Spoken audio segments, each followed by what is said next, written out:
तीसरी चम्मच चीनी खाओगे तो पेट में कुछ गुड़गुड़ाहट लगेगी, और चौथी चम्मच चीनी खाओगे या उससे ज्यादा खाओगे तो डायबिटीज का शिकार करेगी। अगर किसी चीज की अति करोगे तो दुर्गति तक ही पहुंचोगे ना। स्वाभाविक सी बात है कि भैया मोबाइल जो है आज के समय में आपको कैसा यूज करना है वही सबसे बड़ा गेम है। मेरे हिसाब से मोबाइल के बारे में भी इतने लोग आपके कहते गए, सारी चीजें बताई आपने, परंतु ये चीज आप मैं ही कह देता हूँ कि अगर नाच में जाने आंगन टेढ़ा तो क्या ही कर लोगे भाई, खुद को यूज नहीं आ रहा है तो स्वाभाविक सी बात है कोई आउटकम आपको मिलना ही नहीं है।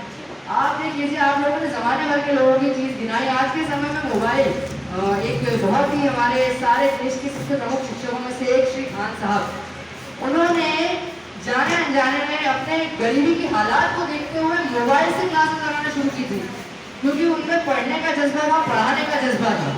अगर उनके लिए मोबाइल बाधा होती तो आज वो देश के नंबर 1 टीचरों में नहीं आते, जो न जाने कितने ऐसे एस्पिरेंट्स को आज बड़े से बड़ा अधिकारी बना चुके हैं, जो आज के समय में देश में अच्छा शासन कर रहे हैं, एक बड़े पद पर है। दूसरी चीज तो मेरा नेतृत्व मैं मानता हूँ विधायक महोदय कि आप देखिए, अगर मोबाइल या फिर कोई भी इलेक्ट्रॉनिक डिवाइस हमारे लिए बाधा होती तो यहाँ पे जो इतनी बड़ी एलसीडी स्क्रीन लगी है, ये एलसीडी स्क्रीन कहीं से कहीं तक लगाई नहीं जाती। क्यों? क्योंकि बाधा है। अरे भाई बाधा होगी तो स्वाभाविक सी बात से लगाते ही नहीं, परंतु ये हमारे विचारधारा, हमारे नेतृत्व पर निर्भर करता है कि हम किस तरीके से उन चीजों का इस्तेमाल करते हैं। आप देखिएगा हमारे ही देश में ये कहीं ना कहीं समस्या देखी जाती है कि हम बच्चों को मोबाइल देते पढ़ने के लिए, वो करते कुछ है, परंतु आप चाइना जाएंगे ना तो सही मायने में देखिएगा वो बच्चे मोबाइल का सही यूज करके उसे यूटिलाइज करके अपने स्तर पे, वहाँ पे आप चाइना जाके देखिएगा, हाँ आप लोगों की तो बाधा है ना, ठीक है, पर उनके लिए बाधा नहीं है वो मोबाइल।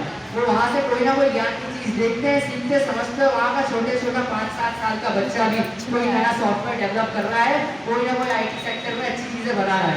अब इसके साथ सबसे प्रमुख बात है, ये चीज का आप ध्यान रख लीजिए कि अगर आपके लिए मोबाइल इतना ही प्रॉब्लम वाली बात है तो क्या आपने कभी पढ़ते पढ़ते बीच में रील स्क्रॉल नहीं किए, खाना खाते समय कभी आप उठा के नहीं देखते मोबाइल? सच सच कहना, यहाँ पे बैठे हुए 98% लोग सारी ये चीजें जो मैं कह रहा हूँ वो करते ही होंगे, परंतु आज के समय मोबाइल हमारे लिए बहुत बेनिफिशियल है। आज से 1985 में जब कंप्यूटर आए थे ना तब भी लोग यही कहते थे कि अरे भाई कंप्यूटर आ गया, अब लोगों का काम खत्म, जो है वही करेगा वो डिब्बा।